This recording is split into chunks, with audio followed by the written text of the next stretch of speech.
Air mata jatuh berderai gara-gara nonton film Korea. Sebelum acara dimulai, marilah kita berdoa. Untuk itu, kami mohon Romo Andang untuk membuka acara kita malam hari ini dengan doa. Silakan, Romo. Baik teman-teman, selamat malam. Saya kira selamat malam ya, nggak ada yang pagi karena semua BSD itu WIB semua kan. Baik, mari kita berdoa. Dalam nama Bapa dan Putra dan Roh Kudus. Amin. Allah Bapa yang Maha Pengasih, kami bersyukur sekali lagi atas segala macam kesempatan yang Kau berikan kepada kami di dunia ini, bukan hanya untuk hidup tetapi juga tumbuh dan berbuah menjadi berkat bagi keluarga, sesama, dan dunia.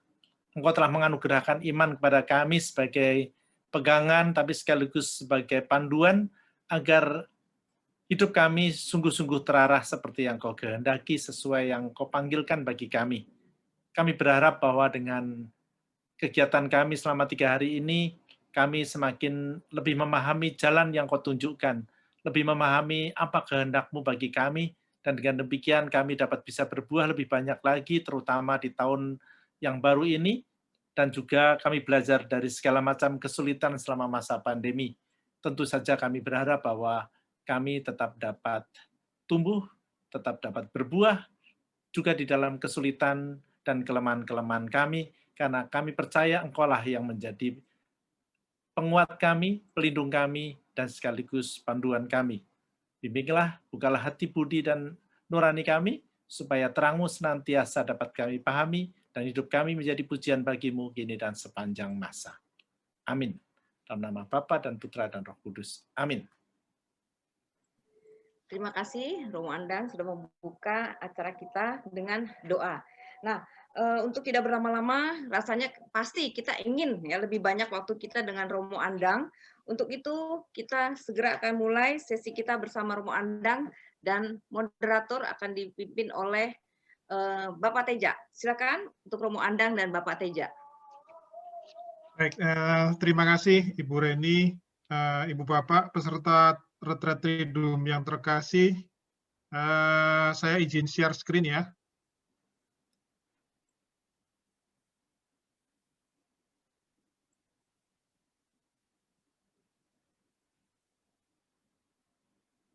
Iya, sudah terlihat ya Ibu Bapak?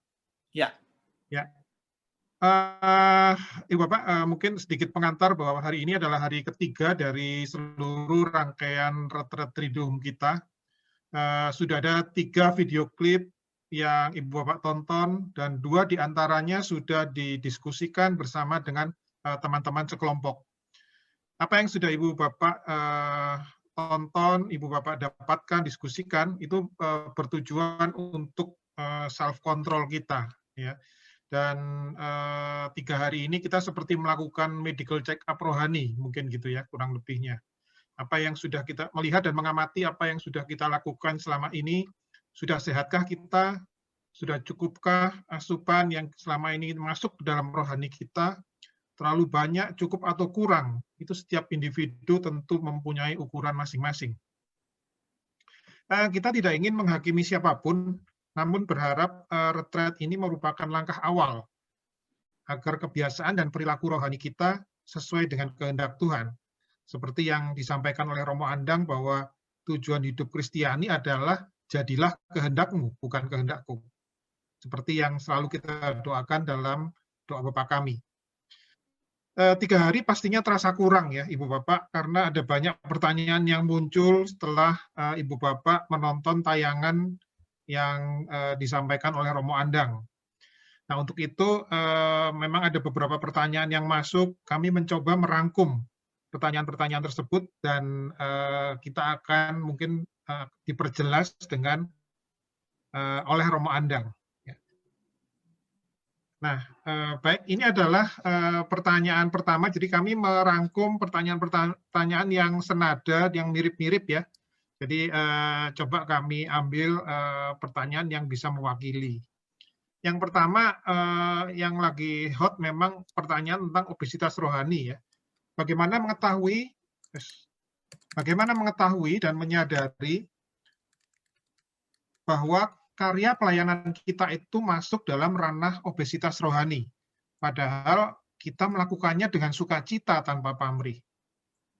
Kemudian langkah apa yang sebaiknya dilakukan? Nah, program diet rohani apa yang dianjurkan?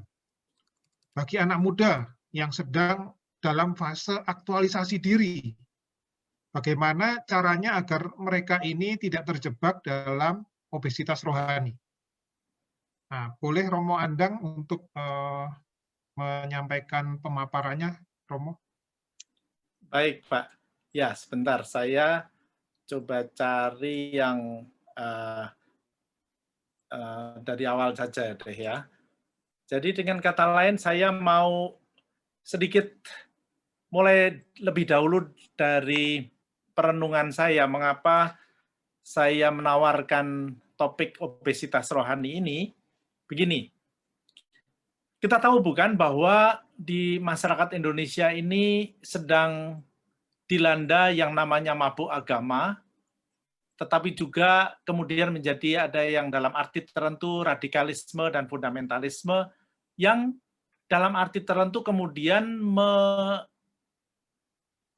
mengorbankan orang lain. Katakanlah begini, orang yang tidak sealiran, bahkan orang yang tidak menjalankan ajaran agama sesuai dengan apa yang dia tafsirkan, dikutuk, bahkan dibunuh, begitu kan? Lalu dia merasa lebih suci dari yang lain, karena merasa lebih penuh mengikuti ajaran agama. Saya bertanya-tanya apakah ini terjadi juga di dalam kita sebagai orang Katolik. Saya merasa bahwa memang mungkin tidak sampai ke sana. Tetapi belajar dari pengalaman sejarah gereja, kita pernah seperti itu. Gereja Katolik pun pernah, zaman dulu sekali pernah seperti itu.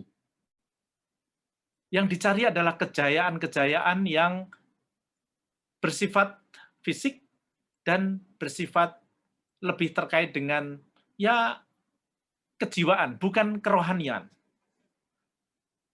Kebanggaan bahwa gereja dibangun megah, kebanggaan bahwa negara disebut negara Katolik, bahkan kadang-kadang terakhir ini kan kita tanda petik bangga bahwa Kapolrinya Kristiani, gitu kan. Demikian juga kalau kita memilih anggota DPR, kita memilih yang Katolik, tidak berpikir lebih jauh apakah dia sungguh-sungguh bisa nanti menjalankan tugasnya sebagai wakil rakyat atau tidak, hanya karena Katolik. Apapun yang kemudian Katolik membanggakan kita anggap sesuatu yang baik.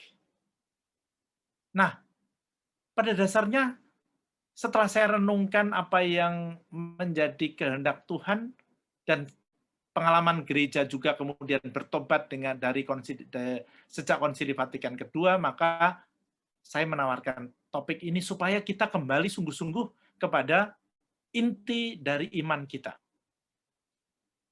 Bahkan juga dalam arti tertentu kan kita suka melihat bagaimana motivasi beragama itu melenceng.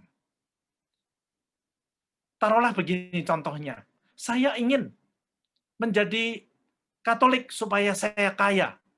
Karena Tuhanku ini kaya, maka aku akan menjadi kaya kalau aku menjadi Katolik. Aku akan menjadi sakti. Gitu kan? Dalam arti tertentu, itulah sebenarnya yang tidak dikehendaki Tuhan. Kalau saya membaca baik-baik. Nah, pada poin itulah saya menawarkan tema-tema ini, dan saya tadi mendengarkan sharing-sharing, saya tentu saja dalam arti tertentu merasa bahwa apa yang saya rasakan juga dirasakan Ibu Bapak, bahwa kita mau supaya dapat sungguh-sungguh mengikuti kehendak Tuhan. Nah, sekarang, hari ini, sore hari ini, kita berbincang lebih jauh, mulai dari pertanyaan-pertanyaan. Cukup banyak memang pertanyaan, tapi saya kira nanti masih ada waktu juga kalau Ibu Bapak, teman-teman masih mau memperdalam dengan pertanyaan-pertanyaan yang lain. Sebenarnya saya mau masuk dari pertanyaan yang paling terakhir lebih dahulu, karena itu yang paling dasar sebenarnya. Coba slide terakhir. Slide terakhir itu ada pertanyaan tentang apa bedanya, sorry sebentar. Apa bedanya rohani, jiwa, dan tubuh, itu kan? Coba, supaya teman-teman lihat. Slide terakhir, Pak. Ya, apa pembedaan antara rohani, jiwa, tubuh itu serupa dengan pembedaan dari otak kita, neokorteks, mamalia, reptil? Pasti berbeda. Pasti berbeda. Karena begini, neokorteks, mamalia, reptil itu kan dalam arti tertentu lebih terkait dengan hal-hal yang biologis. Sementara, yang rohani adalah sesuatu yang paling dalam dalam keyakinan kita. Saya memang kadang-kadang ditanya, apa sih bedanya jiwa dan roh? Seperti terjemahan dalam bahasa Inggris akan lebih kelihatan bahwa jiwa itu adalah soul, sementara roh itu spirit. Nah, kadang-kadang memang, wah, semoga soul kita, jiwa kita kembali kepada Tuhan. Ya, mungkin karena memang kita tidak terlalu membedakan antara jiwa dan roh. Tapi yang saya maksud dengan jiwa adalah seperti yang dulu saya katakan, bahwa ini lebih terkait dengan kejiwaan kita, emosi kita, pemikiran-pemikiran kita, mentalitas kita, mental kita, sikap mental kita, inilah jiwa. Sementara roh adalah sesuatu yang lebih dalam, yang dalam arti tertentu menghubungkan kita dengan Tuhan juga. Ada nurani, ada kalbu, itu adalah bagian dari hidup rohani.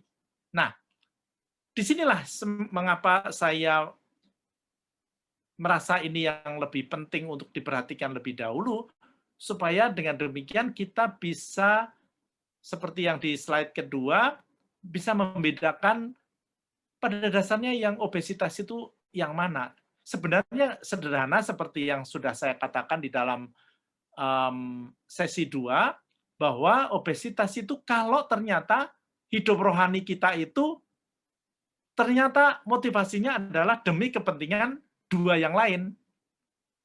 Kan seperti misalnya, seperti tadi saya katakan, kita mau menjalankan ajaran Katolik, tetapi supaya, tanda petik, pengikutnya Katolik makin banyak, dan kita bangga bahwa kita adalah masyarakat Katolik, negara Katolik.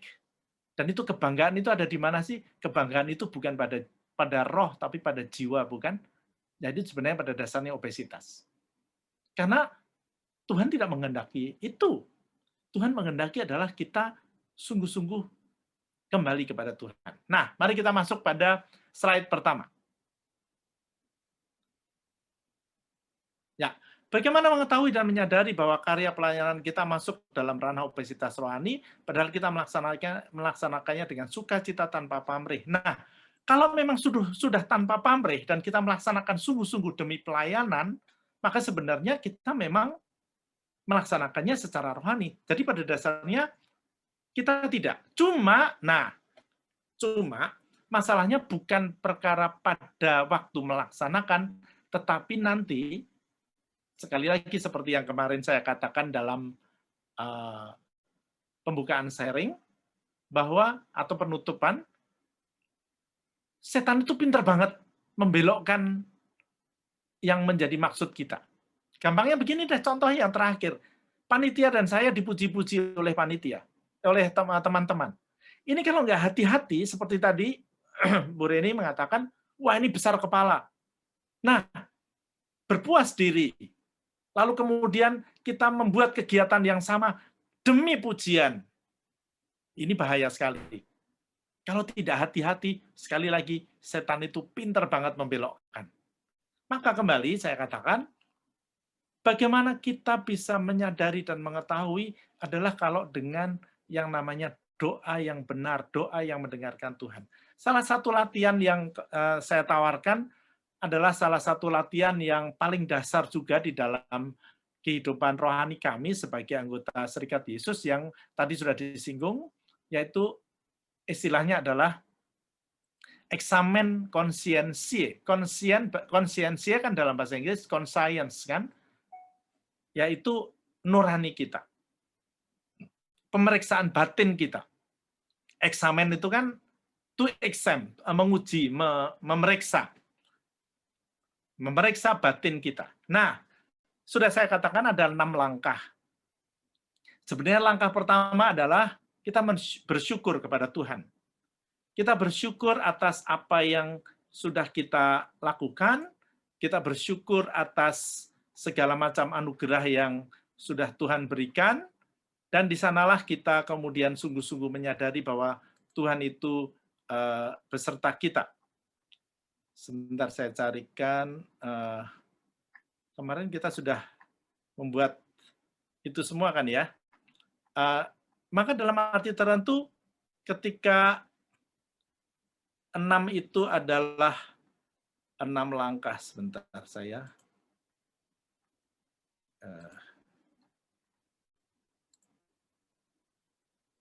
6 langkah yang saya tawarkan itu sebenarnya adalah sesuatu yang mulai dari bersyukur, tapi kemudian dari bersyukur kita bisa sampai kepada rasa untuk sungguh-sungguh bisa minta maaf pada Tuhan. Tapi sebenarnya eksamen konsensus yang paling penting adalah mencecapi kembali pengalaman-pengalaman kita sehari-hari. Mulai dari misalnya dilakukan, misalnya Anda lakukan pada malam hari saja. Misalnya, pada malam hari coba cecapi dari pagi ngapain saja, apa yang dilakukan, kegiatannya, dan yang dirasakan juga adalah bagaimana Tuhan membimbing, tetapi sekaligus mencermati motivasi-motivasi kita. Nah, ketika ternyata dalam arti tertentu kita itu lebih mementingkan motivasi untuk diri kita saja, padahal itu adalah kegiatan rohani terutama, maka pada dasarnya disitulah kita bisa kemudian minta maaf pada Tuhan, bukan melaksanakan kehendak Tuhan. Dan akhirnya kemudian kita minta maaf, dan lalu bersyukur lagi, dan yang terakhir tentunya adalah membangun niat. Supaya apa? Supaya kita esok pagi bisa lebih baik. Nah, dengan demikian, kalau ini dilakukan setiap hari, saya kira kita bisa lebih terlatih untuk bisa membeda-bedakan gerakan di dalam hati kita. Apakah kita mengikuti Tuhan atau mengikuti kehendak kita sendiri. Nah, kemudian yang kedua, langkah apa yang sebaiknya dilakukan program diet rohani, apa yang dianjurkan?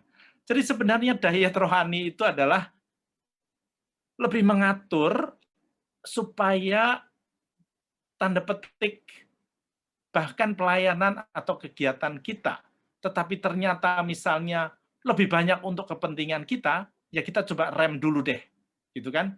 Gampangnya begitu, tetapi tidak boleh dalam arti tertentu kemudian, udahlah, aku nggak usah melakukan apa-apa. Tidak, bukan.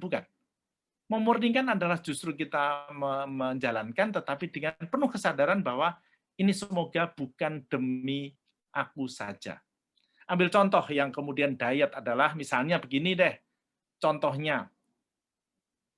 Ini beberapa kejadian yang saya pernah amati.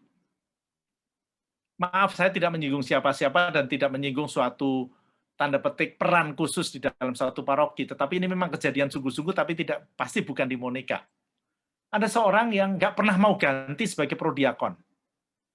Karena dia merasa prodiakon adalah suatu achievement rohani. Menjadi prodiakon adalah prestasi dan jabatan di dalam gereja. Maka nggak pernah mau ganti. Tiap kali ganti, dia mengusulkan lagi. Nah, ini kan sebenarnya obesitas, bukan? Karena pelayanannya bukan demi gereja, bukan demi Tuhan, tapi demi dirinya sendiri. Karena dia merasa bangga kalau pakai jubah di depan. Mungkin saja orang ini dulu pengen jadi pastor, tapi nggak jadi, gitu kan. Jadi bangga kalau udah pakai jubah di depan. Nah, kalau memang ternyata kita seperti itu, ya diet dong, ya kan? Berani untuk diet. Sama dong, seperti kalau kita jelas-jelas punya penyakit gula, ini disodori gula, manis-manis, enak memang, tetapi kan kita harus berani menolaknya. Nah, ini yang saya maksud diet kalau memang ternyata sudah benar-benar berlebihan. Tetapi kalau belum sungguh berlebihan, ya kita menyadarinya supaya dengan demikian setidak-tidaknya ketika menyadari kita tidak mengikuti apa yang sekedar mencari diri kita sendiri. Misalnya, mungkin dulu memang pada waktu menjadi ketua lingkungan, menjadi korwil misalnya, ya karena memang dalam arti tertentu terpaksa. Terpaksa itu kan juga pada dasarnya obesitas karena takut kan, tapi ketika kemudian kita sadari bahwa bahwa aku harus tetap menjalankan, tidak boleh hanya sekedar ketakutan atau nggak enak, ya di situ kan sebenarnya kita diet juga. Tapi bagaimana dengan orang muda dan anak-anak? Tapi kita tahu bukan bahwa dalam analogi bahwa anak-anak itu memang selalu tanda petik diberi yang enak dulu dong, ya kan? Demikian juga yang masih muda, supaya mau makan. Coba deh anak kecil, bayi, kalau makanannya tidak enak, mana mau makan sih, ya kan? Tapi dari hari ke hari kan dia tahu mana yang enak, apa bedanya enak dan yang sehat. Maka dalam konteks ini kalau orang muda ya orang tualah yang kemudian mengarahkannya. Contoh bagaimana mengarahkan sebenarnya sangat sederhana. Juga terjadi di dalam kehidupan para seminaris dan kemudian calon imam. Tidak sedikit dulu calon imam yang seminaris itu kan motivasinya masih motivasi untuk diri sendiri. Wah, pengen makan seperti Romo-Romo kalau Romo itu kan dimasakkan oleh umat, makanannya selalu paling enak. Saya juga pengen jadi Romo. Wah, Romo itu dulu kalau naik motor pasti motornya bagus-bagus, mobilnya bagus-bagus. Saya juga pengen jadi Romo supaya begitu. Tapi dari hari ke hari kan itu dimurnikan dengan pendampingan. Jadi pada dasarnya kalau memang masih anak-anak, masih muda, dalam arti tertentu yang enak masih oke. Tetapi kita harus mengarahkan supaya nanti mereka tahu mana yang enak dan mana yang sehat. Yang sehat belum tentu enak, yang enak belum tentu sehat. Nah, orang kita yang sudah lebih dewasa diharapkan memang tidak berarti yang enak itu tidak boleh, tidak. Jadi gampangnya begini, kita pelayanan dan berjumpa dengan teman-teman. Nah, berjumpa dengan teman-teman itu menggembirakan, ya nggak apa-apa. Tapi kalau yang dicari hanya yang menggembirakan, ya nanti dulu, ya kan? Harus persis bisa mencari pembedaannya di sini. Karena kalau kita tidak cukup jeli, mengontrol diri, melihat diri sendiri, maka ya tadi kita begitu gampang dibelokkan oleh setan. Itu 3 pertanyaan pertama. Selanjutnya. Ya, Romo, kalau boleh menambahkan, ini di masa pandemi ini kan bermunculan atau kegiatan-kegiatan rohani ini pindah semua ke online. Kursus-kursus kitab suci begitu banyak di mana di YouTube, ya, di Zoom, di Google Meet, yang tadinya mungkin tidak mungkin ogah kalau harus datang ke gereja untuk ikut kursus, sekarang dengan online ternyata menimbulkan zona nyaman yang baru gitu, Romo. Nah, ya, bagaimana menyikapi fenomena ini supaya tidak menjadi ajang atau tempat baru yang dapat menimbulkan obesitas rohani gitu, Romo. Oke, betul. Saya juga mengamati betul sekali bahwa ada seperti yang kemarin saya contohkan, bukan? Ada yang pagi ikut misa, siang ikut PD, malam ikut rosario bareng gitu kan. Ini pada dasarnya kan bagus, Tapi sekali lagi, yang paling pertama harus kita cermati adalah motivasi kita apa dulu nih. Dulu juga pernah ambil contoh sebelum pandemi saja misalnya. Saya pernah melihat ada seorang ibu yang begitu rajin misa harian ke gereja. Tetapi ternyata anaknya keleleran di rumah.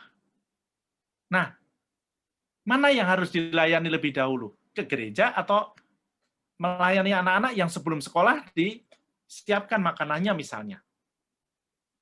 Wah, kan saya harus Tuhan dulu. Nanti dulu.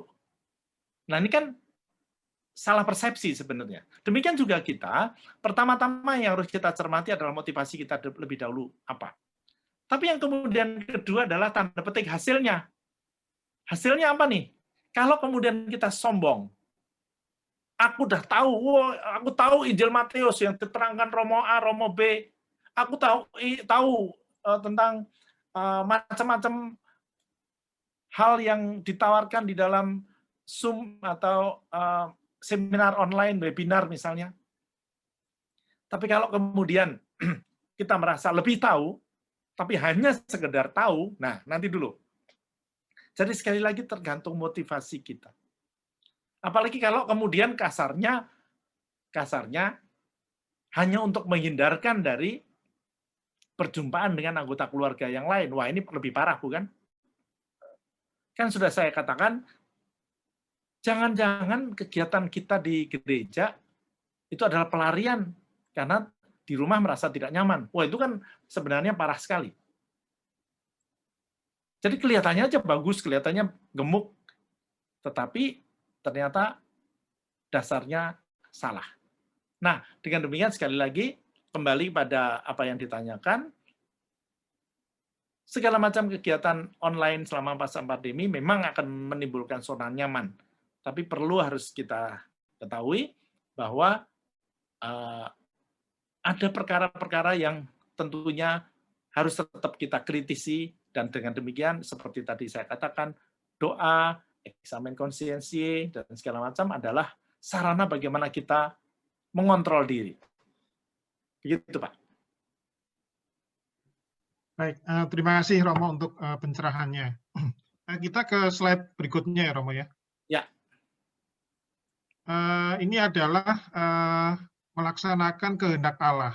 Jadi pertanyaannya adalah apakah indikator yang menjadi acuan bahwa kita telah melaksanakan kehendak Allah? Dan bagaimana agar melaksanakan kehendak Allah tidak bertentangan dengan kehendak bebas kita? Yang pertanyaan kedua lebih dahulu. Kata tidak bertentangan dengan kehendak bebas itu saya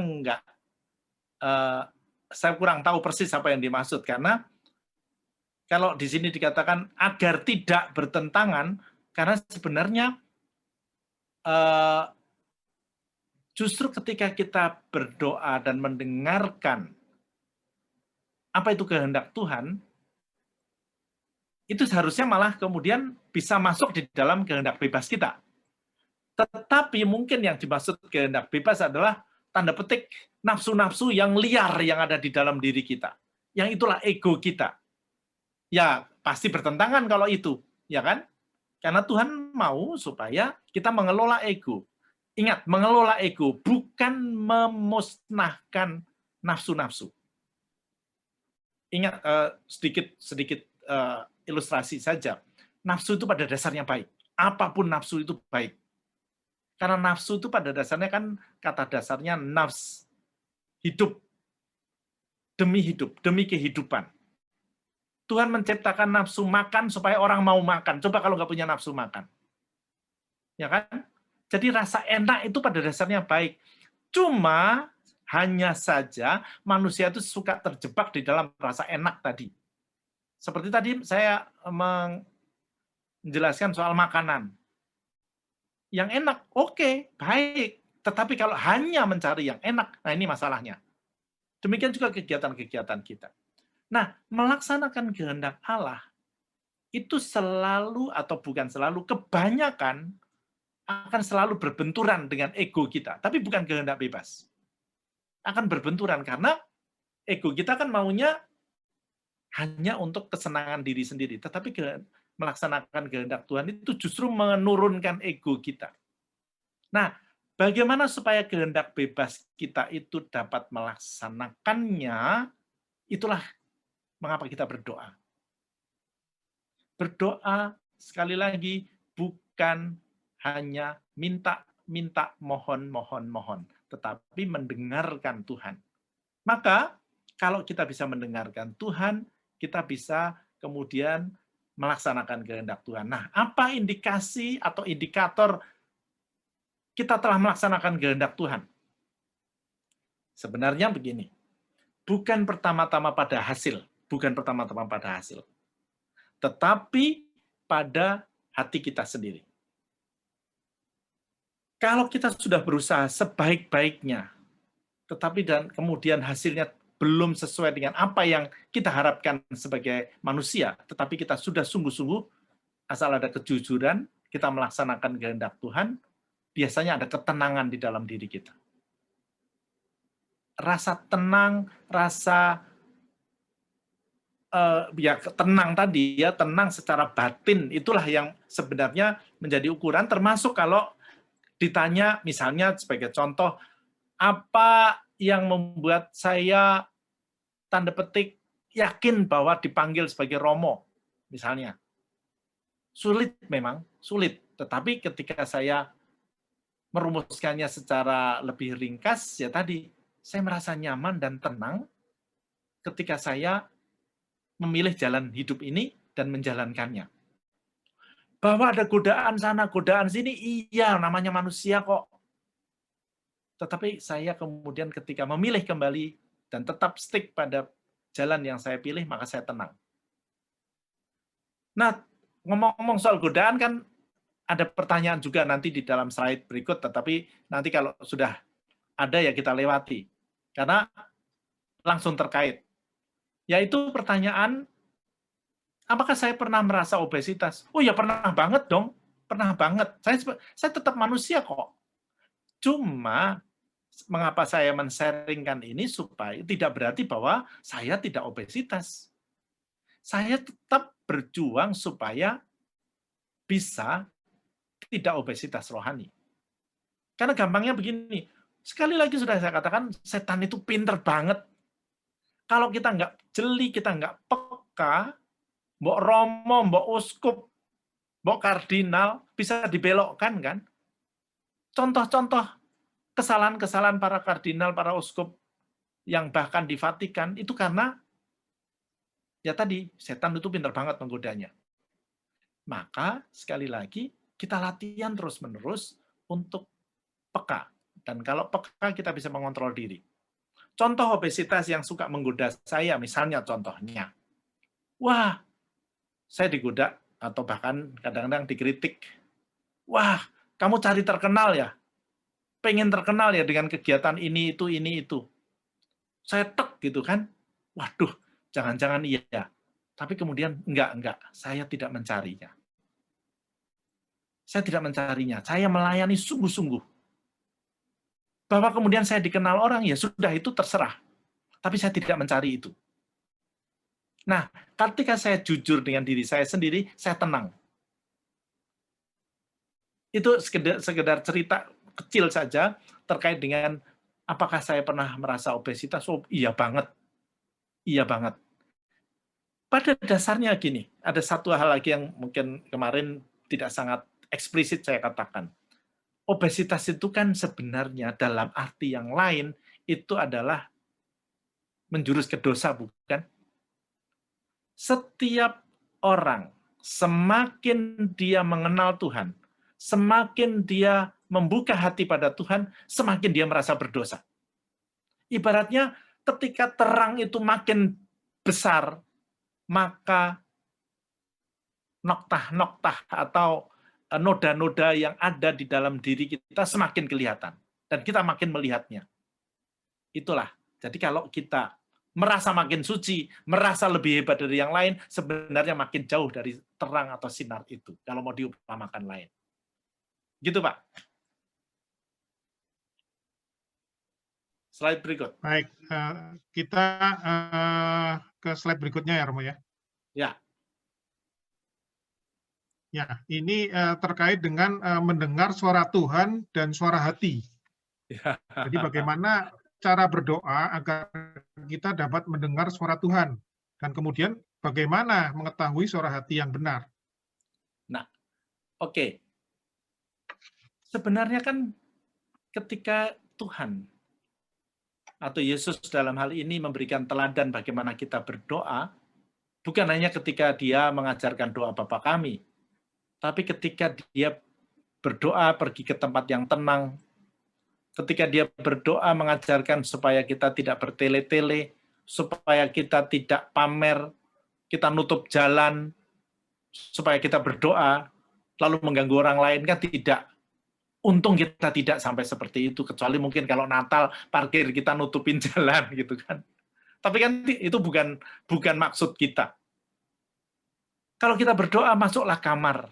Artinya apa? Sebenarnya mendengarkan Tuhan. Nah, gereja selain memberikan yang namanya tradisi retret, tradisi triduum seperti ini, tradisi rekoleksi, sebenarnya juga ketika doa rosario itu adalah salah satu contoh sebenarnya supaya kita mengulang-ulang doa Salam Maria supaya hati kita tenang.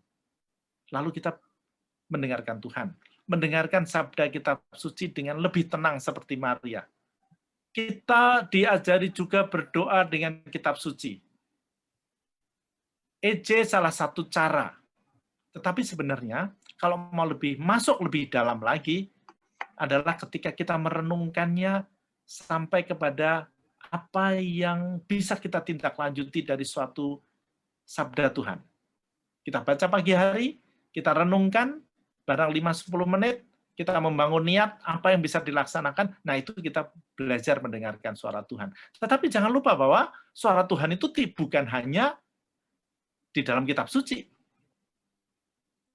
Suara Tuhan bisa saja melalui suami, melalui istri, melalui anak-anak, juga melalui mertua tentunya, meskipun banyak yang kemudian tersenyum begitu mendengar kata mertua kan. Tapi hari ini bacaannya tentang mertua Petrus. Kemarin kan tentang mertua Petrus.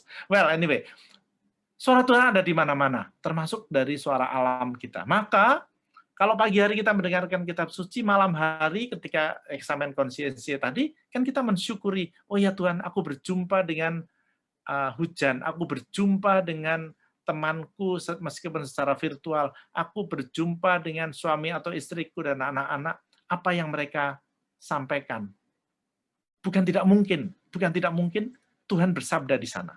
Maka seperti tadi, berdoa adalah mencoba mencecapi kembali seluruh pengalaman itu di malam hari misalnya. Ini salah satu contoh. Nah, kalau kita itu sudah cukup peka, maka sebenarnya mengetahui suara hati yang benar itu relatif lebih mudah karena seperti tadi saya katakan kita dilatih untuk mengontrol diri. Dan seperti tadi ketika Tuhan itu menyapa roh kita, maka di sana ada suara hati yang benar. Dan biasanya apa yang dikehendaki Tuhan akan sungguh-sungguh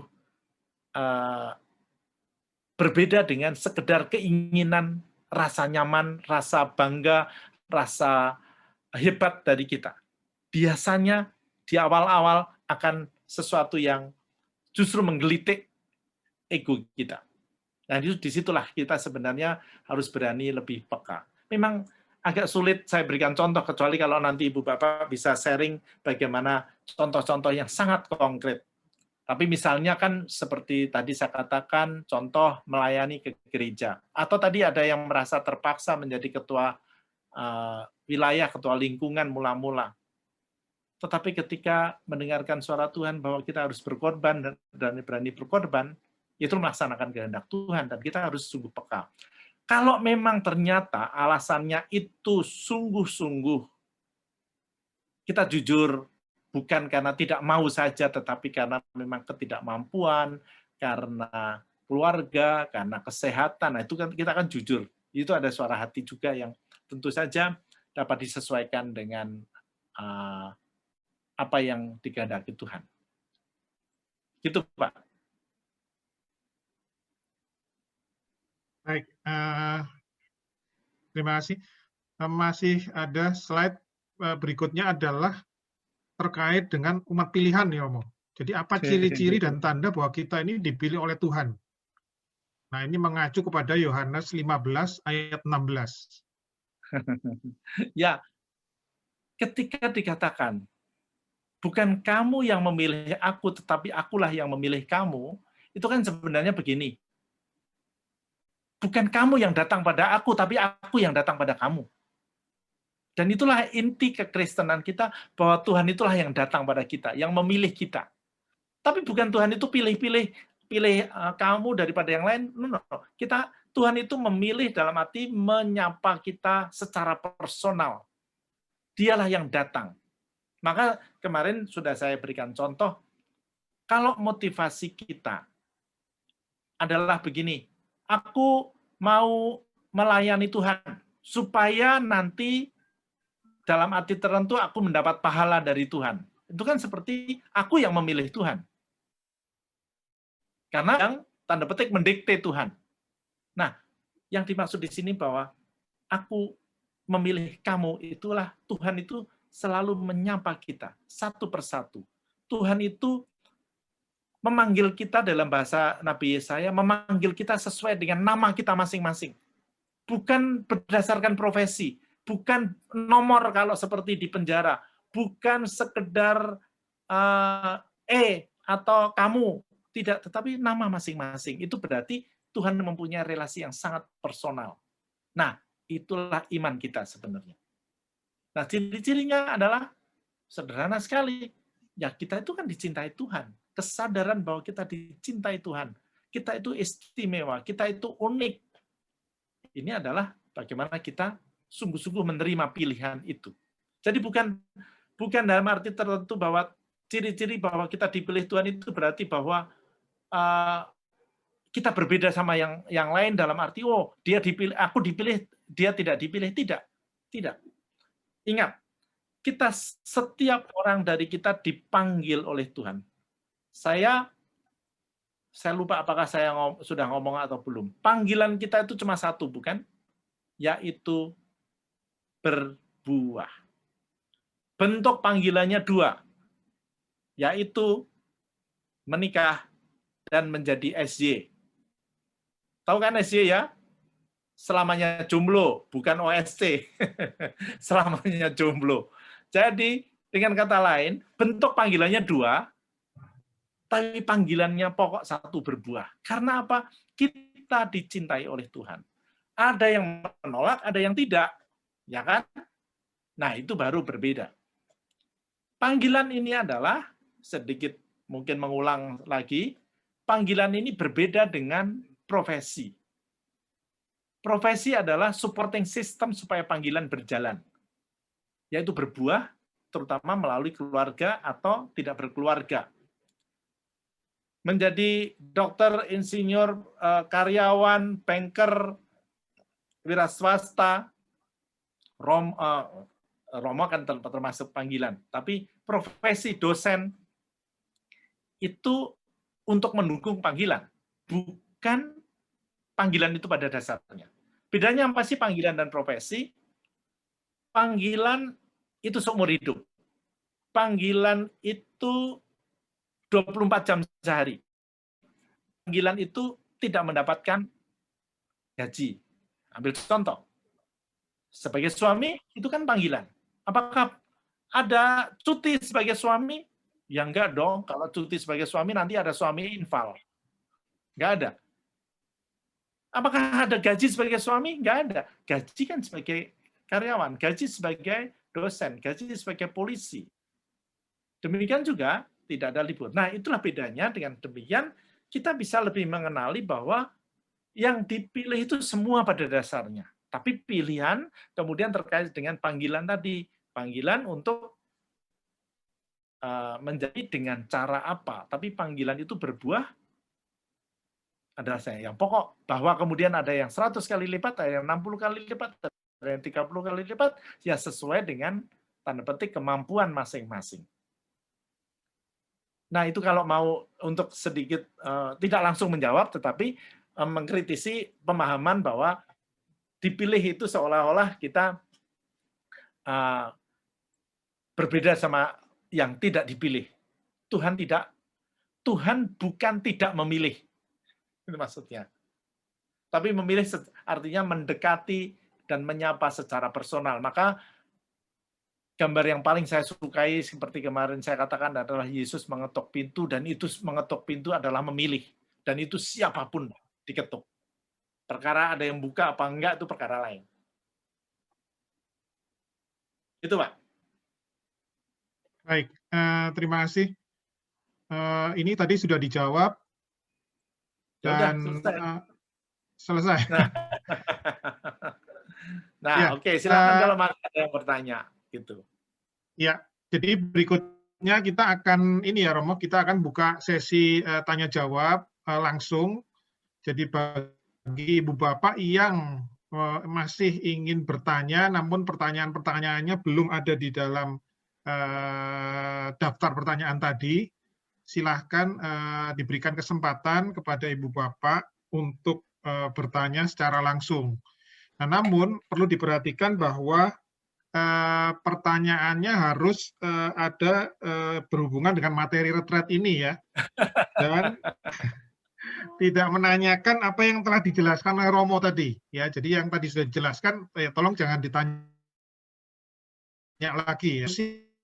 Singkat dan sesi tanya jawab mestinya bukan sesi curhat gitu ya. Kemudian yang terakhir untuk metodenya harap Ibu Bapak yang ingin menanyakan dapat menekan tombol raise hand dari menu reaction. Nanti Pak Kris mohon bantuannya Pak untuk meng-unmute yang bersangkutan. Ini sudah ada satu penanya, ada Lim Budi Utomo sudah raise hand. Pak Kris boleh tolong dibantu Pak? Sudah Pak, saya sudah ask to unmute. Ya silakan. Selamat malam. Hah? Selamat malam, Romo Andang. Selamat malam, Selamat Bapak malam. Ibu. Kemarin dalam... Boleh dong di videonya dihidupkan? Iya betul, ya, kamera Romo. boleh dibuka. Ya, Romo. Sudah, Romo. Maklum, salah kerja, Romo. Ya, ya, ya. Oh, kalau wifi-nya Oh, kalau...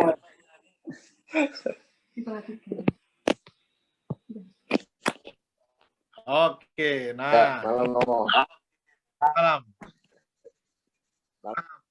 Malam, Romo. Saya kemarin sudah bertanya kepada di kelompok saya. Jadi saya ingin tahu, saya ini sangat meyakini firman Tuhan dari Filipi 4 ayat 19, Romo. Jadi Allahmu kan mencukupi kebutuhanmu menurut kekayaan dan kemuliaannya. Dan saya sering bilang sama diri saya, makanya kebutuhan itu harus dibesarkan. Tapi ini konteksnya bukan untuk pribadi ya, Romo. Jadi konteksnya adalah company. Terus kita punya target-target yang kita ingin capai. Dan itu juga saya tanyakan, saya ungkapkan ke kawan-kawan yang lain. Udah loh, kamu itu pokoknya yakin bahwa pasti bisa.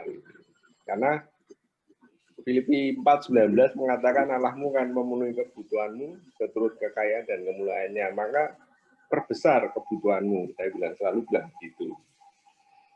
Ya, pertanyaannya apa Pak?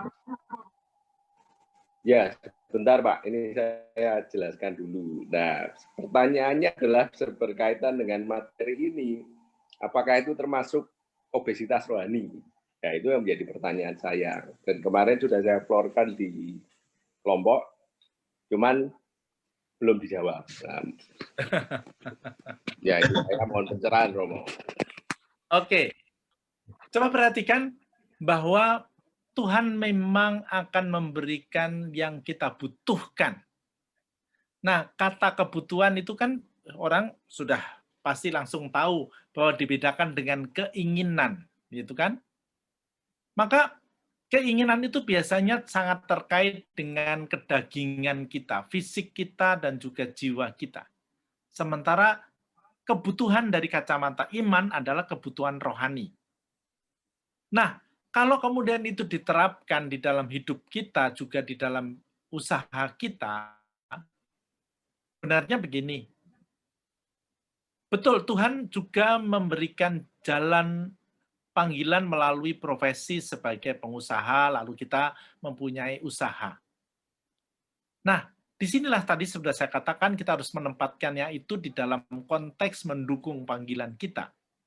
Maka dalam hal itulah, saya mau mengatakan kita memang harus berusaha sebaik mungkin, semaksimal mungkin juga di dalam keseimbangan dengan panggilan sebagai suami dan sebagai ayah, supaya itu yang pokok tidak ditinggalkan, kita menjalankan usaha kita. Bahwa kemudian usaha kita itu maju, yang kita imani ini adalah juga bagian dari Tuhan.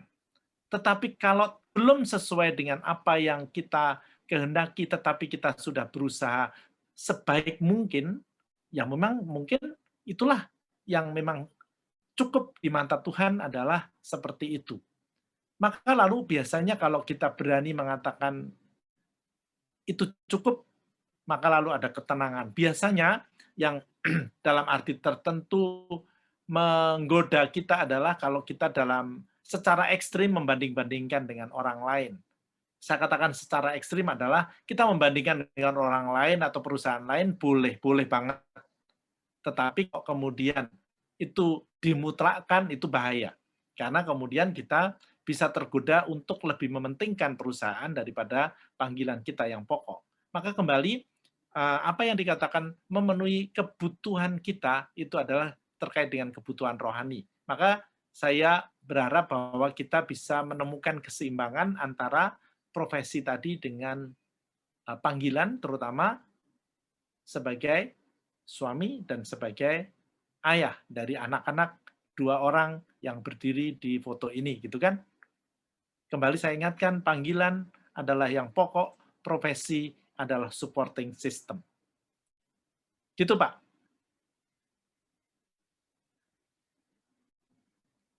Silakan Pak Teja. Ya, terima kasih atas jawabannya. Semoga menjawab Pak Lim ya. Berikutnya adalah siapa? Bu Evo ya. Bu Evo silakan. Terima kasih. Selamat malam Romo Andang. Tadi sebetulnya sudah terkirim tapi nggak masuk kali ya Pak Teja ya. Saya sudah bertanya itu. Tapi saya tanya lagi, ini karena hari ini kita bicara mengenai langsingkan iman ya Romo ya. Nah, tadi itu saya bertanya, menggelitik saja Romo. Ya. Melangsingkan itu belum tentu sehat gitu kan? Ya. Ya. Oke, saya ngerti maksud pertanyaannya. Sorry, maaf, memang saya memakai kata yang agak kontroversial, tetapi yang saya maksud sebenarnya melangsingkan itu supaya kita kembali kepada iman yang benar-benar sehat. Kalau langsing ternyata dianggap belum tentu sehat, ya saya setuju, tetapi pakai kata lain deh, pakai kata lain. Itu hanya ungkapan spontan saja, karena mau menguruskan juga belum tentu sehat kan, kurus itu. Tapi kalau memakai indeks iman, kayaknya terlalu teknis karena belum tentu semua orang tahu indeks tubuh gitu kan. Nah, maka tadi saya katakan memakai kata langsing itu generik saja, bahwa iman kita itu seperti yang saya katakan di layang-layang itu harus seperti benang yang kecil, bukan tambang. Karena kalau tambang kan ego besar. Seperti yang tadi saya katakan, kita lebih mencita-citakan masyarakat Katolik yang pada dasarnya belum tentu itu beriman. Kita lalu malah kemudian mencari kebesaran, mencari fame kita, mencari popularitas kita, mencari kebanggaan kita. Itu bukan iman, itu agama. Dan kalau agama yang lebih ditekankan, kita tidak akan berbuah. Bukankah buah roh adalah damai, sukacita, kesabaran, kelemah lembutan, itu kan? Nah, maaf saya kalau kata langsing agak mengganggu Ibu, tetapi itu tadi maksud saya, bukan sesuatu yang karena spontan aja. Ya, pertanyaan saya sebetulnya begini Romo, ketika kita bicara melangsingkan, maka kemudian kita berupaya ya, yang saya khawatir terjadi lagi kemudian nanti dia instan, kemudian bagian luar saja, maka kemudian pamer gitu ya. Karena Iya. Begitu. Nah, sementara yang kita mau ini kan ada satu proses, yaitu menuju bagaimana dia sehat, dan kalau dia sehat dia bangga cerita kepada orang lain. Tapi kalau ini kan ada kesan Oh ya, gitu Oh, ya. iya, iya. Kalau upaya dilakukan gitu, itu yang saya lihat. Oke. Seperti itu, bukan soal Oh, bahasanya, tetapi bahwa saya khawatir kalau kita langsing itu kan cantik ya, seperti itu, lalu kemudian segala upaya, tapi dia jangka pendek. Setelah dia capai, dia berhenti lagi kan. Tapi kalau orang ya, sehat ya, ya. begitu, itu saja Romo yang Oh, ya. Maka tadi saya katakan pengaruhnya. langsing dalam hal ini adalah yang sehat, bukan langsing dalam arti performance saja. Sekali lagi saya harus mengenakan setan itu banget, pinter banget, bahkan yang tampaknya sangat religius bisa dibelokkan kok, ya kan? Maka harus sangat kita selalu berani untuk menghadapkan hati kita pada Tuhan. Terima kasih Bu untuk catatannya, betul, betul sekali. Ya. Terima kasih Romo, terima kasih kawan-kawan. Bu Evo, bukannya masih ada satu lagi ya Bu, masalah eksamen ya? Tadi Sudah diterangkan. sambil sudah dijelaskan. Terima kasih. Baik, Martin oke. tadi. Berikutnya adalah Pak Martin ya. Ya, baik. Terima kasih atas kesempatannya buat Bapak Moderator. Pakai kacamata hitam ya Pak ya, kebetulan Pak ya. Atau mungkin saya lihat.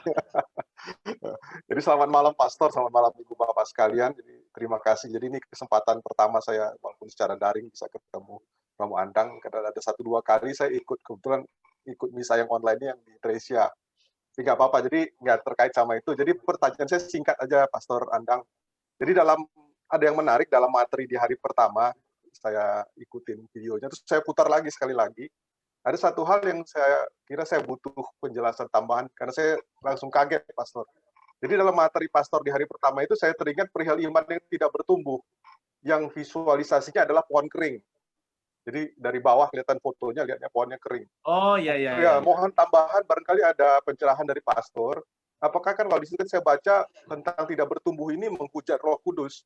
Jadi yang mana saya ingat itu termasuk dosa berat yang tidak dapat diampuni, Pastor. Oh iya, iya. Memang ada pertanyaan itu. Ya. Terima kasih, Pastor.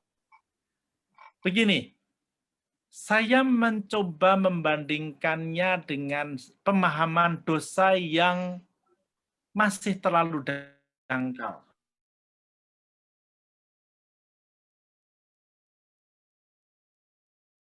Saya itu melanggar yang formalitas-formalitas itu kan, tidak ke gereja, tidak puasa, tidak membuat tanda salib, itu dosa, karena tidak sesuai dengan yang formal-formal. Tapi sebenarnya dosa lebih dalam dari itu. Kalau kita dalami bahwa iman itu adalah sebuah benih yang harus kita pelihara sebaik mungkin supaya tumbuh dan berbuah, maka kalau itu yang dipahami, maka dosa berarti sebaliknya, yaitu ketika iman itu mati. Iman itu seperti pohon kering. Karena memang mengapa ini saya ambil, karena di beberapa perikop atau di dalam beberapa kisah, Yesus selalu mengumpamakan bahwa yang berdosa itu seperti pohon yang tidak berbuah, yang harus ditebang dan dibakar, gitu kan. Jadi pohon kering itu yang saya andaikan. Nah, mengapa saya langsung hubungkan dengan dosa yang menghujat Roh Kudus? Jadi, menghujat Roh Kudus itu bukan pertama-tama secara lisan yang kita ngata-ngatain Roh Kudus, menolak Roh Kudus. Bukan itu. Tetapi yang lebih pokok adalah ketika Roh Kudus yang selalu datang untuk tanda petik mendorong kita menjadi lebih baik, mengetuk hati kita supaya kita menerima Tuhan, dan kita nggak mau dengar, kita nggak mau menerima bimbingannya, itulah sebenarnya menghujat. Nah, kalau kita tidak mau menerima bimbingan Roh Kudus, ya kita mati dong, ya kan? Nah, itulah yang tidak akan diampuni oleh Tuhan. Jadi, kalau itu total, maka ya memang tidak akan mendapat pengampunan. Bagaimana dia bisa mendapat pengampunan? Karena pengampunan pada dasarnya juga adalah keterbukaan hati. Maka sekali lagi, sebenarnya kalau Yesus mengatakan dosa yang tidak terampuni adalah dosa menghujat Roh Kudus, adalah kalau kita seumur hidup kita sama sekali menutup hati pada Roh Kudus. Nah, contohnya sebenarnya dalam arti tertentu nggak ada. Tetapi ketika menghujat Roh Kudus, kemudian menutup hati sama sekali, itu yang terjadi dengan Yudas, yang kemudian bunuh diri. Tetapi sebaliknya, penjahat yang kemudian membuka hati sedikit di ujung hidupnya di kayu salib, dia membuka hati pada Yesus, dia mendapatkan pengampunan. Itu kan? Karena dia mau bertumbuh, mau menjadi lebih baik, menjadi mengikuti gerakan dan dorongan Roh Kudus yang diberikan Tuhan pada kita. Itu yang artinya saya katakan sebagai dosa menghujat Roh Kudus, tapi pada dasarnya itu berarti total sama sekali tidak mau mendengarkan Tuhan. Jangan khawatir, saya kira kalau peserta retret ini justru karena tadi sudah mengikuti retret, pasti terbuka pada Roh Kudus. Pasti dosanya diampuni. Gitu, Pak. Oke, baik. Berikutnya adalah Pak Hanggan. Selamat malam, Pater. Selamat malam. Ya, selamat malam, Pater. Selamat malam, Bapak Ibu sekalian. Pater, saya ingin bertanya, sebenarnya minta arahan Pater mengenai dosis ya atau frekuensi dari kegiatan-kegiatan rutin apa saja yang baik dilakukan oleh setiap keluarga di lingkungan-lingkungan untuk memulai program diet rohani ini. Apalagi ini kan kita udah mau masuk masa prapaskah gitu kan. Agar kami itu bisa lebih peka mendengar ketukan pintu serta meminyaki engselnya dengan cukup. Dan satu hal lagi, kayak kita misalnya mau fitness gitu ya, kalau kita nggak ada yang dampingin gitu ya, nanti main barbel terus gitu kan, nanti tangannya gede sebelah gitu kan, terus jadi apa perlu ada personal trainer atau apa gitu? Itu Pater, makasih. Personal trainernya adalah para fasilitator kitab suci kan? Oh, gitu. Tetapi justru mari kita bersama-sama membicarakannya. Saya pada dasarnya sebenarnya tidak bisa mengusulkan sesuatu yang konkret terkait dengan lingkungan Anda di Monica, karena yang paling tahu tanda petik kebutuhan umat dalam konteks keseimbangan dengan kegiatan yang lain itu adalah Anda. Karena tanda petik porsi latihan itu kan terkait juga dengan kesibukan, terkait dengan tanda petik tingkat pendidikan dan segala macam kan, karena akan berbeda-beda sekali. Termasuk juga dalam arti tertentu tingkat ekonomi, bukan? Kalau kemudian misalnya di daerah yang mau bayar makan aja susah, apalagi mau bagaimana punya wifi kan, jadi kegiatan kan nggak mungkin. Tapi kalau di BSD kan ada sesuatu yang khas, mungkin tingkat ekonominya cukup sama, tingkat pendidikannya sama, tetapi mungkin dalam arti tertentu yang work from home sama yang bekerja offline masih, itu kan juga jam-jamnya bisa berbeda-beda. Nah, porsi-porsi itu tetap harus di dalam konteks keseimbangan supaya kegiatan sebagai anggota masyarakat, sebagai anggota di rumah dan tempat bekerja cukup seimbang, sehingga kita tidak tanda petik malah menjejali sesuatu yang kemudian malah membuat kita dalam arti tertentu hidupnya tidak seimbang. Jadi proporsional lah, proporsional. Saya kira yang kedua adalah dengan memanfaatkan media-media ini, kita bisa mengemas banyak hal dengan dalam arti tertentu mungkin sesuatu yang lebih ringkas, tetapi mengena dan segala macam. Jangan lupa, apalagi kalau nanti masuk di dalam ranah anak-anak milenial, apa yang berkepanjangan seperti ini mungkin nggak menarik lagi. Mereka maunya sedikit lebih concise gitu kan. Nah, itu Anda yang lebih tahu sebenarnya.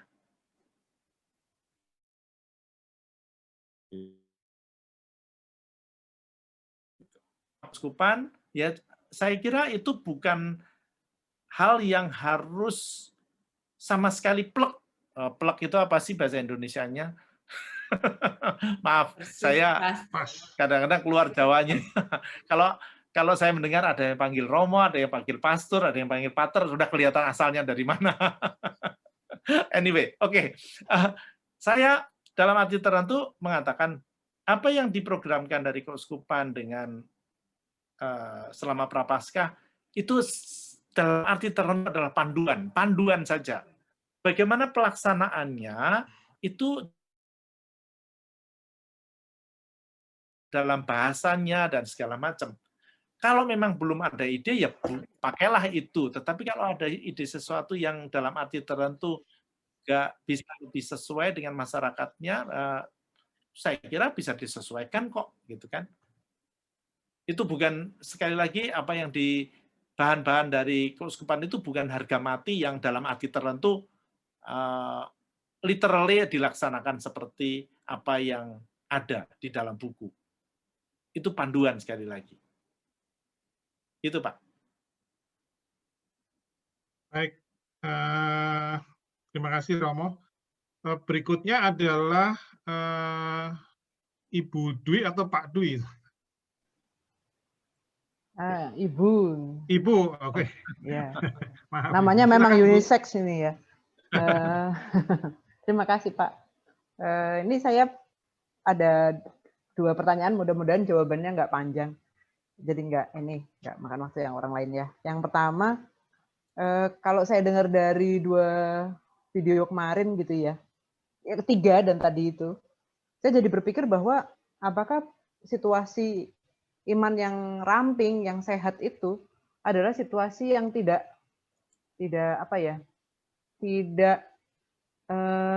bukan tidak stabil, tapi tidak permanen gitu. Karena saya merasa, wah kayaknya kalau saya lihat-lihat, saya evaluasi, iman saya cukup sehat, saya nggak obesitas. Begitu saya merasa begitu aja, saya udah obesitas gitu kayaknya. Jadi apakah situasi iman yang sehat itu seperti tujuan yang harus kita capai, tapi nggak akan nyampe-nyampe apa enggak gitu. Itu yang pertanyaan saya yang pertama. Yang kedua, bagaimana sih caranya kita berbagi atau berbuah tanpa merasa memiliki lebih? Kan salah satu indikasi obesitas itu adalah merasa lebih suci ya.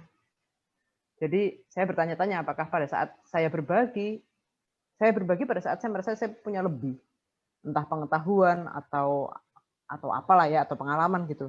Tapi apakah itu sama dengan merasa lebih suci? Itu aja pertanyaannya. Terima kasih. Oke, terima kasih, pertanyaan yang sangat bagus, singkat.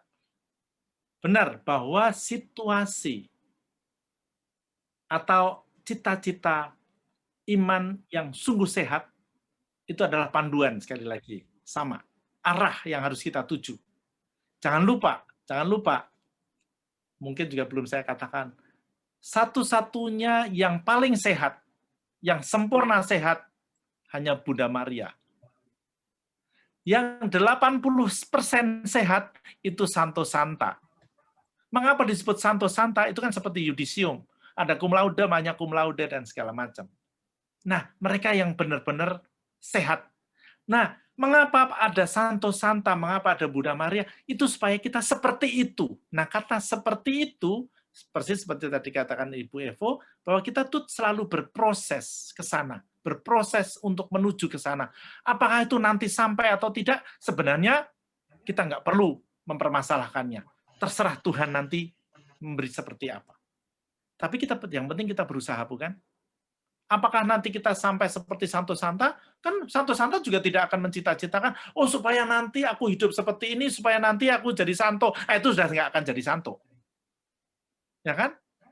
Nah, tapi itu keterarahan, proses terus-menerus. Ya kan? Bahwa kita harus tanda petik kritis pada diri sendiri, itu sebenarnya poinnya. Yang kedua, apakah dalam arti tertentu kita itu tiba-tiba lupa saya tadi yang kedua, sorry. Apa Bu tadi yang kedua? Kata kuncinya apa? Rasa lebih, Romo. Ya, sorry. Tadi saya mau mengatakan begini. Iya, kita merasa lebih. Itu pada dasarnya normal sebagai manusia. Analogi yang lain adalah seperti ini. Kita orang Katolik, diajari untuk tidak boleh marah, kan? Tapi kalau kita marah, boleh apa enggak? Kita kecewa, boleh enggak? Kita nangis, boleh enggak? Kita sedih, boleh enggak? Loh, kalau kita boleh marah, kita boleh sedih, kita boleh nangis, kita boleh kecewa, terus apa bedanya sama orang lain yang tidak mengenal Allah, yang bukan Kristiani? Sederhana. Bedanya adalah kita boleh marah, tetapi tidak boleh lama-lama. Kita boleh sedih, tapi tidak boleh lama-lama. Kita boleh merasa lebih, tetapi langsung sadar bahwa itu menggoda. Karena manusiawi biasa kok. Sama kan seperti tadi. Wah, di awal-awal sharing tadi, panitia dipuji-puji, Romo dipuji-puji. Kita merasa bangga. Boleh, tapi cepat sadar, awas, setan bisa masuk di sini.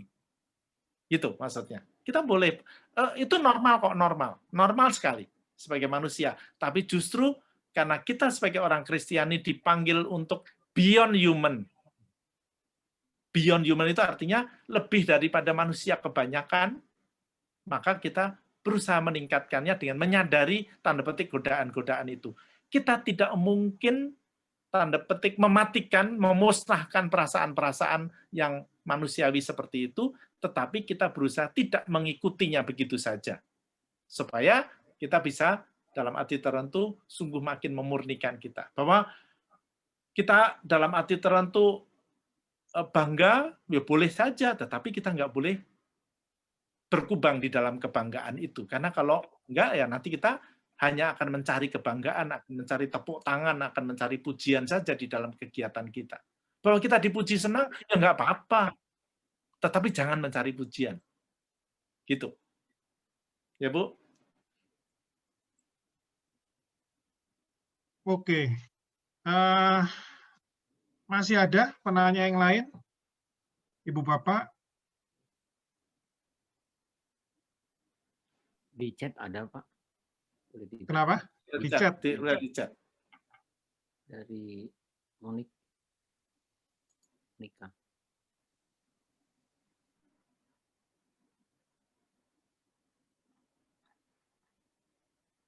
Yang bertanya boleh raise hand supaya saya memudahkan untuk unmute.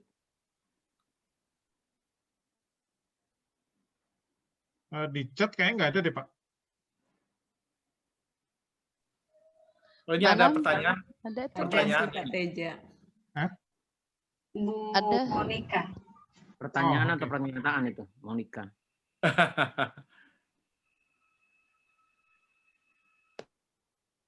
Oh, dari Ibu Monika. Ibu Monikanya ada nggak? Ada Ada, ya? ada, Pak, Boleh ada. langsung saja. Ya, langsung aja, Bu. Maaf ya Romo, kameranya nggak bisa muncul. Oke, kameranya. Iya ini Romo, saya udah masukkan ke chat sih, cuma saya dalam diri selama 3 hari ini berjanji untuk memaksimalkan untuk diri dan keluarga ya Romo. Bagaimana melangsingkan dan sehat. Walaupun saya sebenarnya gemuk, tapi iman saya nggak ikut kayaknya gemuk. Ya, saya bingung Romo, ini saya udah hampir mau 3 tahun nih jadi fasilitator lingkungan.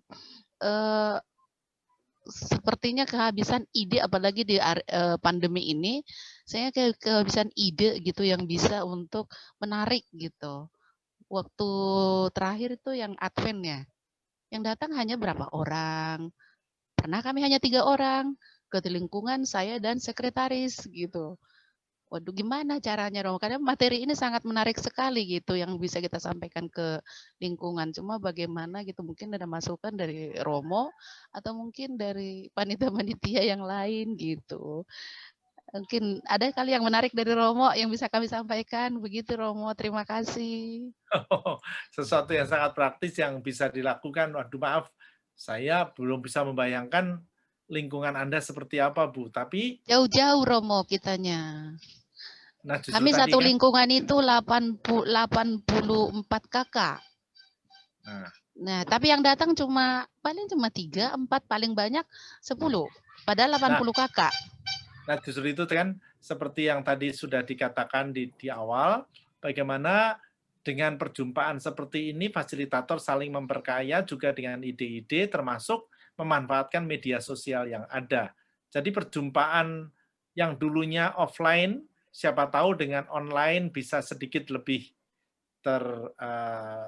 tersebar dengan baik, dan kemudian bisa berkumpul lebih banyak, karena memang pada dasarnya berkumpul lebih banyak, entah dalam lingkungan, wilayah, atau juga dalam komunitas, itu bisa memperkaya dan mengasah kita, bukan hanya pengetahuan, tetapi juga sharing-sharing dari rekan-rekan kita itu bisa memperkaya. Nah, kembali, saya kira Ibu Monika bisa memaksimalkan media sosial yang ada. Kalau belum paham benar, ya minta yang anak-anak muda untuk menggarapnya. Gitu.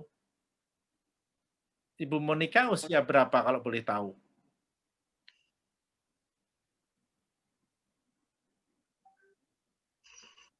Halo? Wah, nggak boleh tahu tuh Romo. Oh, ya. Karena begini, karena akan terkait dengan seperti tadi saya katakan, kalau kemudian bukan soal usia sebenarnya, tetapi kefasihan di dalam memanfaatkan teknologi. Kebanyakan mereka yang di atas, ya katakanlah di atas 60, kecuali mungkin Pak Teja gitu ya, Pak Teja mungkin baru 30 kok ya, atau Pak Kris gitu, itu rata-rata relatif gaptek kan, tapi kalau kita berikan pada anak-anak muda, mungkin dalam arti tertentu bisa lebih memaksimalkan sarana-sarana yang ada, sehingga pertemuan offline itu bisa digantikan dengan pertemuan online. Nah, kembali apa yang tadi saya katakan, bahwa jangan sampai kita itu membuat kegiatan hanya karena memenuhi target seperti yang diberikan oleh keuskupan atau paroki. Jangan hanya karena itu. Karena kalau itu ya nanti frustrasi sendiri. Oh, yang datang itu sendiri 3. Nanti hasilnya kan lalu dilaporkan kami hanya bertiga dan segala macam.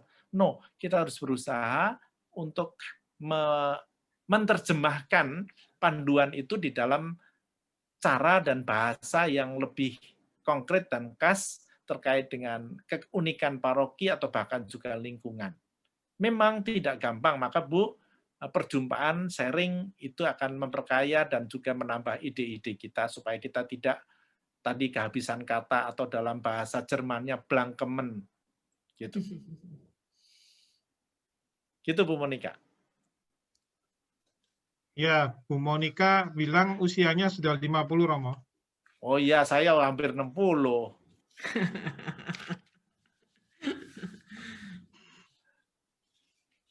Baik, masih ada yang ingin ditanyakan ke Romo? Masih ada 10 menit waktu kita.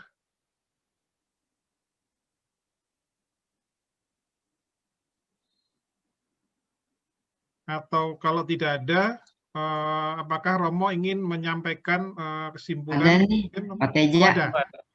Ibu Ada. Siska. Ibu Oke, Siska. silakan. Silakan Bu Siska Romanus. Ditanyakan kepada Romo. Caresen Bu Siska yang mana? 18F. Siska, sebentar. Resen, Sis. Oke, Sis 18F ya? Iya. Oke. Silakan, saya udah buka. Malam Romo, malam Bapak Ibu semua. Malam Ibu. Ya. Malam Bu. Yang mau saya tanyakan begini Romo, saya itu seringkali misalkan dalam ikut misa ataupun kur, kalau kata-katanya itu menyentuh hati saya bisa nangis gitu. Apakah itu salah satu termasuk ciri-ciri obesitas rohani Romo? Ya, itu aja. Saya pikir spontan Bu, enggak. Asal kita memang memperdalamnya. Dan memperdalam itu artinya Tuhan maumu apa ya dengan tanda petik sentuhan seperti ini, kemudian kita tindak lanjuti. Kalau hanya sekedar kemudian kita berpuas diri dengan menangis karena kita merasa tersentuh, nah itu baru hati-hati, ya kan? Tetapi seperti tanda petik lemak itu kan baik sebenarnya. Tapi kalau lemak dibiarkan jadi lemak tapi tidak diteruskan menjadi tenaga, ya jadilah obesitas. Tadi itu ketukan Tuhan. Saya semakin yakin itu adalah cara Tuhan menyapa ibu, tapi harus ditindaklanjuti dengan bertanya lebih jauh, Tuhan maumu apa dengan ini? Itu. Ya Bu. Baik Romo, terima kasih penjelasannya. Bali. Ya. Oke. Apakah masih ada teman-teman panitia mungkin yang melihat peserta yang ingin bertanya?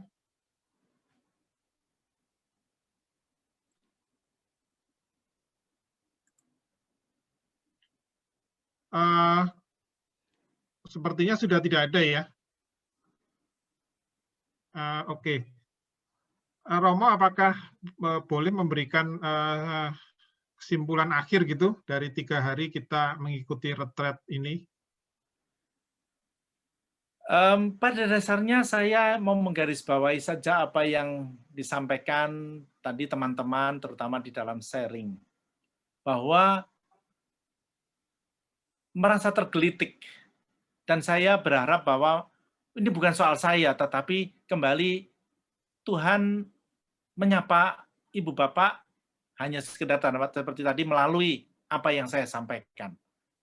Semoga ketergelitikan ini ditindaklanjuti dengan semakin kita menjadi lebih peka pada apa yang sebenarnya menjadi tujuan iman kita. Saya sangat berharap bahwa kita makin tahu tentang apa yang dikehendaki Tuhan, yang dimaksud Tuhan dengan akulah jalan, kebenaran, dan hidup. Jalan itu kan, jalan Tuhan itu selalu sempit. Jalan Tuhan itu selalu sulit. Jalan Tuhan itu terjal. Tetapi justru di sanalah tantangan kita kalau kita memang mau beriman. Persis di sini kembali apa yang saya katakan tadi, semoga dengan itu kita terhindar dari yang namanya fundamentalisme dan radikalisme yang justru hanya menempatkan iman sekedar sebagai identitas. Kita Katolik yang merasa Katolik lalu bangga karena banyak orang Katolik. Tidak, kita harus sampai kepada apa yang dikatakan Tuhan sendiri, bahwa jalannya sempit, tetapi di sanalah kita akan berjumpa dengan Tuhan dan kita berbuah. Maka dengan itu kita bisa membagikannya kepada saudara-saudara kita yang lain. Tadi ada pertanyaan yang tidak ditanyakan, ya kalau saya baca di komentar kemarin, apakah materi ini boleh dibagikan ke orang lain? Saya tidak keberatan. Saya tidak keberatan pada dasarnya. Tapi biasanya begini, kalau sepotong-sepotong memang nanti kurang dipahami. Tapi silahkan dah. Saya tidak melarang kalau karena memang sudah dalam arti tertentu ada di tangan Anda mau dibagikan. Tapi kalau misalnya diminta merenungkan seperti Anda 3 hari, pasti lebih bagus. Gitu kan? Supaya ada renungannya, bukan sekedar sebagai pengetahuan. Itu yang saya ingin memberikan catatan. Saya kira itu saja, Pak. Semoga dengan tanda petik awalan retret ini, tahun refleksi, dapat sungguh-sungguh membuat kita merefleksikan bukan hanya kegiatan kita, tapi juga iman kita. Matur nuwun, terima kasih atas segala macam sharingnya yang luar biasa dan semangatnya yang luar biasa. Sampai hari ketiga, jam segini masih utuh, hampir tidak ada yang berpulang. Meskipun ada yang pamit tadi. Baik, oke. Terima kasih Romo untuk kesimpulan dari retret Triduum kita. Dan Ibu Bapak, demikian sesi kita tanya jawab dengan Romo Andang. Dan seperti yang sudah disampaikan bahwa obesitas itu tidak terjadi dalam sekejap ya. Jadi dia terjadi karena kebiasaan-kebiasaan yang kita lakukan, dan oleh karena itu jika kita ingin kembali mendapatkan rohani yang sehat, yang ideal, tentu juga membutuhkan waktu. Jadi kita tetap harus berusaha terus-menerus memperbaiki kehidupan rohani kita, agar semakin kita mengasihi, semakin kita terlibat, dan juga semakin kita menjadi berkat, sehingga hidup rohani kita juga makin hari makin serupa dengan Kristus dan Bunda Maria. Saya akhiri sesi ini, mohon maaf bila ada hal-hal yang kurang berkenan, dan waktu saya kembalikan kepada Ibu Reni. Terima kasih. Iya, terima kasih. Rasanya kita kasih reaction dong, tepuk tangan yang meriah untuk Romo Andang dan Pak Teja sebagai moderator ya, luar biasa sekali. Banyak sekali saya yakin yang Bapak Ibu saudara-saudari dapatkan malam hari ini ya, mungkin yang masih banyak yang mungkin ingin bertanya, tetapi ya saya yakin sih sebagian besar sudah terjawab semua ya. Betul kan? Betul, iya. Nah, cari kain di Tanah Abang, di tengah jalan ketemu Ibu Dani. Tanya jawab bersama Romo Andang, cukup sampai di sini. Iya. Ye, tepuk tangan buat siapa? Buat Bu Redi. Ngomong sendiri ya. Oke. Kalau sudah tidak ada lagi, seperti biasa Ini kita. ada yang raise hand, kenapa ini? Ya, ada apa? Oh. Ada yang raise hand, Ibu Kristina dan Pak Greg. Sama Bu Kristina. Mau bertanya atau salah pijit mau tepuk tangan, tapi raise hand yang dipijit. Oh, iya. Ini bukan bertanya kan Pak Greg dan Ibu Kristina? Kalau mau bertanya boleh saya buka. Oh, maksudnya mau tos dia tos. Nah, tos. Iya. Jadi tidak bertanya ya, mau tos aja. Baik, kita akan masuk ke acara selanjutnya kita. Seperti kemarin kita akan tutup acara dari sore tadi hingga malam hari ini dengan ibadat penutup. Untuk itu, waktu dan tempat kami persilakan kepada Ibu Dani. Ya, mungkin sebelum ibadat penutup, mungkin kita boleh tahu bahwa acara ini PIC-nya Ibu Molly. Mungkin Ibu Molly mau berterima kasih dulu kepada Romo dan teman-teman. Oke. Teman-teman semua, terima kasih. Terima kasih Romo, para suster, dan ada frater ya Bu Dani ya. Puji Tuhan kita sudah sampai di penghujung acara kita. Dan kalau dilihat dari reaksinya semua, banyak yang kita sudah dapatkan. Dan puji Tuhan juga ternyata ketakutan kami dari awal bahwa hari pertama akan berkurang ke hari kedua dan berkurang hari ketiga ternyata tidak terjadi dan semuanya bertahan sampai pada malam ini. Kita banyak yang kita sudah dapatkan yang menyelip ke dalam hati kita. Apakah kita mau untuk kembali meluruskan jalan kita masing-masing.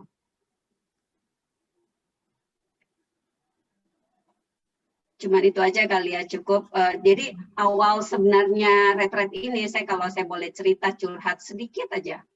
Sebenarnya retret ini awalnya kita cuman mau selama kepanitiaan KKS Paroki ini, kita sudah mau selesai di tahun ini. Jadi kita mau merefleksi diri kita, sejauh mana kita berpelayanan, apakah untuk pribadi kita, ataukah untuk kita sudah memang mau melayani sesama kita. Tadinya cuma 15 orang. Terus Bu Dani suruh minta saya sebagai PIC, karena saya berpikir, ya udah 15 orang, oke lah, nggak sibuk-sibuk banget. Gitu. Ternyata Tuhan bermaksud lain. Begitu ngobrol sama Romo Andang berpikir, kenapa cuma 15 orang, apakah tidak sayang? Sedangkan materinya ini sangat bagus, bisa dibagikan untuk semua orang. Akhirnya dengan sangat ini, akhirnya kita tawarkanlah ke para fasilitator. Jadi Tuhan bekerja dengan caranya sendiri. Yang saya cuma maksud 15 orang, akhirnya saya di-PIC-kan untuk 150 orang. 15 kali 10 ya Bu Molly. Ya, 10 kali lipat. Ya puji Tuhan deh ya. Mudah-mudahan apa yang kita dapatkan ini kita kembalikan membangun kehidupan rohani kita lagi. Kita memformasikan lagi kehidupan iman kita. Terima kasih Romo, terima kasih para peserta semuanya, para fasilitator, terima kasih teman-teman. Iya. Terima kasih Bu Molly. Terima kasih Bu Molly. Jadi benar ya, kalau Tuhan bilang rancanganku bukanlah rancanganmu, jalanmu bukanlah jalanku. Nah, inilah rencananya Tuhan yang luar biasa ya, sehingga terjadilah retret Triduum ini. Berbuah. Ya, berbuah kita. Semoga nanti keluar dari sini, ya bukan kita jadi kita tidak bertambah obesitas ya dengan banyaknya masukan. Semoga bisa melangsingkan ya, tapi langsingnya yang sehat katanya Romo. Ya. Baik, ada tambahan lagi mungkin dari teman-teman panitia? Bu Dani mungkin Bu? Cukup ya dari saya sekali lagi, terutama terima kasih sekali Romo Andang yang sudah membimbing kita selama 3 hari, mementori kita panitia yang membuat kita percaya. Juga kepada seluruh peserta, ya kita kembali lagi ke lingkungan kita masing-masing, kita berperan lagi, tetapi jangan menjadi obesitas, dan juga terima kasih untuk tim KKS yang karena kebersamaan kita ini bisa terlaksana. Terima kasih. Ya. Oke. Ya, saya lanjut saja dengan doa penutup kita. Mari kita masuk di dalam keheningan, menyiapkan hati dan pikiran kita untuk bersama-sama beribadat. Dalam nama Bapa dan Putra dan Roh Kudus. Amin. Ya Tuhan Allah, ya Tuhan Allah, bersegeralah menolong kami. Tuhan, perhatikanlah hamba-Mu, kemuliaan kepada Bapa dan Putra dan Roh Kudus. Seperti pada permulaan, sekarang, selalu, dan sepanjang segala abad. Amin. Mari kita mengambil waktu hening, kita mengucap syukur atas kesempatan kita boleh mengikuti Triduum ini, dan juga kita bersyukur kita boleh mengetahui apa yang menjadi kekurangan kita, dan kita akan berusaha untuk menjadi lebih baik.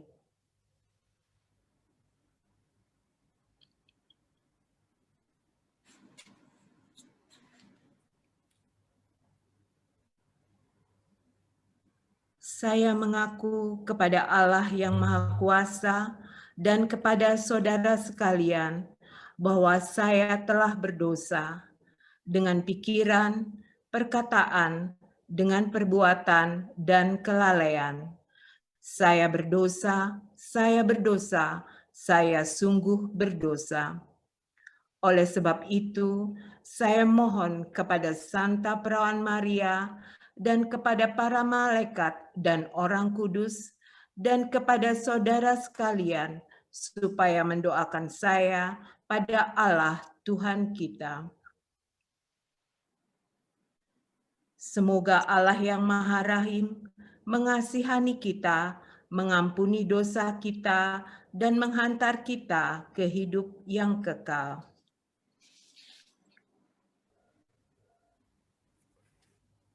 Kita dengarkan Mada. Kristus cahaya mulia, kegelapan kau enyahkan, malam maut tak berdaya, sudah kalah kau lumpuhkan. Lindungilah kami Tuhan, selama semalam ini. Kami mohon ketenangan dalam istirahat nanti. Meski mata akan tertidur, semoga hati berjaga, rapi selalu teratur, siap menyambut rajanya. Terpujilah Kristus Raja, bersama Bapa mulia dan Roh Kudus sumber cinta sepanjang segala masa. Amin.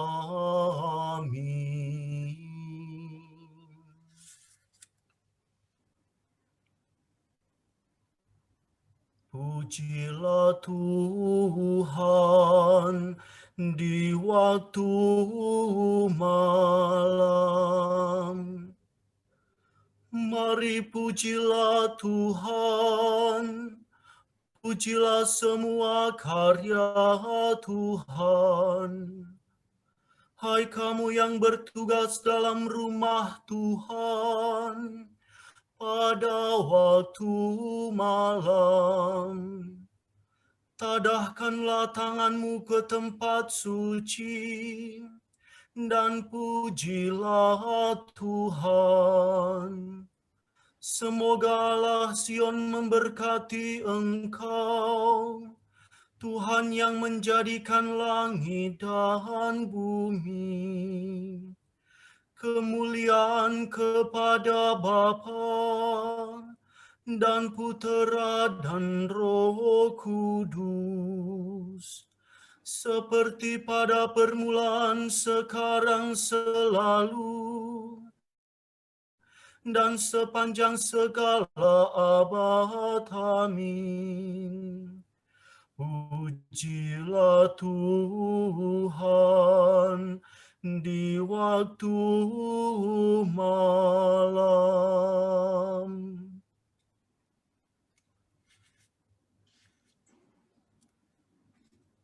Semoga Allah pembawa damai menguduskan kamu sepenuh-penuhnya.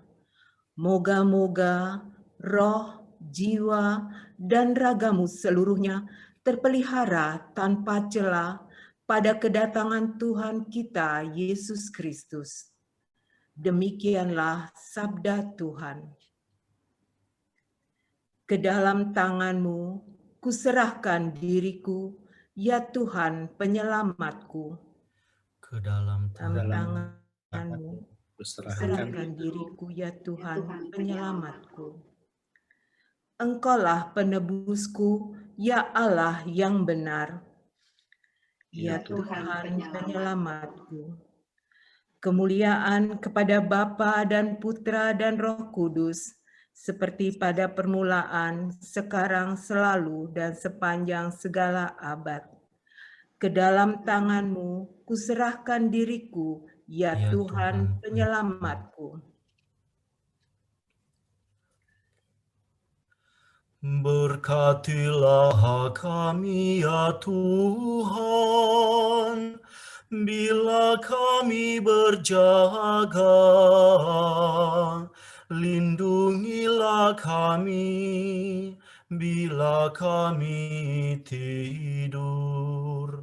Semoga kami berjaga bersama Kristus dan beristirahat dalam damai.